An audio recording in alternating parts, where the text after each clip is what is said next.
yeah, I like probably what everyone else likes about him. There's just something very alive about them, and he's an amazing vocalist. They were good writers as well, him and Ronnie. I just, yeah, love them as a band. Their look is still fantastic. I'm not, you know, I mean, I wouldn't necessarily want to dress like that, but him a few years before always looked amazing. Yeah, I mean, he's still one of the best singers we've ever produced.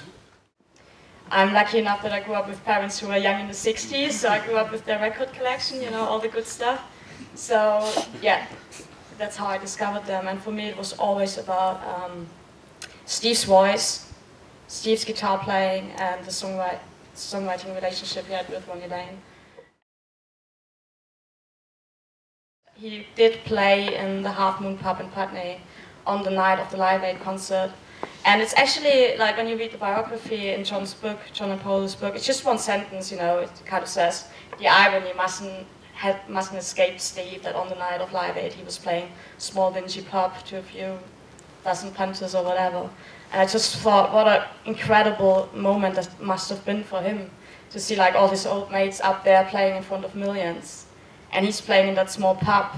But then there's so many questions about it. Is it really a bad thing or is it a good thing, you know? The thing that really made me want to make it was he still wanted to play.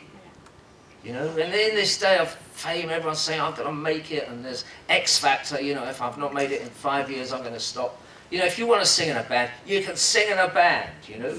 You can do pubs, the backs of pubs, you can do cruises. There's nothing wrong with that. Perfectly legitimate way to follow your dream. And not everybody's going to be Madonna or Mick Jagger, and there's nothing wrong with that.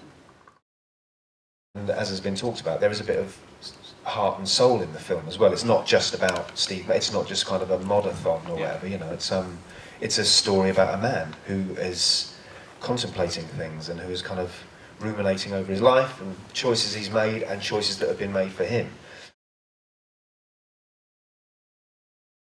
I know enough about him to respect the fact that he wasn't just a showbiz machine. I mean, he wasn't just that. I'm sure, like, everyone enjoys the upside of that stuff. But frankly, he could have carried on with that. A, if he had had a different personality and if he hadn't been as self-destructive, and B, if he'd wanted to just chase fame all the time, he could have done it. And I also think it's a film about the time. It's set like in '85, and you both touched on it just now. It's great the film's been made now, so hopefully younger audiences can enjoy it and actually see how it used to be a musician. It's not like the X Factor, you know, you do one great audition in front of a TV audience and then all of a sudden you're #1 and you've got it made for like 2 weeks or whatever. Back in the day, the musicians would be playing 2 gigs every week, you know, in pubs like that. Not much money involved, not many people came to watch them, but that's what they were doing. They were proper musicians, working musicians, and I think Steve also referred to himself, you know, when people were asking him, oh, how is your career going? He was saying, well, I'm working.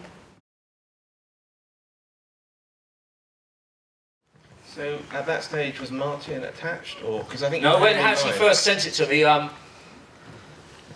they had to wait for me because I was very busy, and I said, "You got anyone in mind for Steve?" And she said, "Martin Freeman." I said, "Oh, what a good idea." I hadn't thought it wasn't my idea, but and she said, "You know," I said, "Yeah, a bit."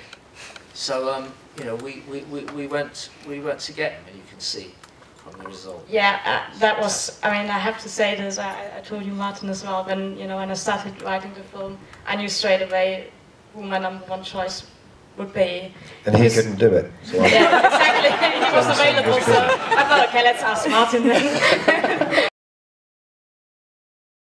But no, we don't know each other particularly well, but I've always really liked Phil, to be honest. I think he's one of the people in this country who people generally trust and like, and for good reason. I think, he's got integrity and he's got a lot of talent.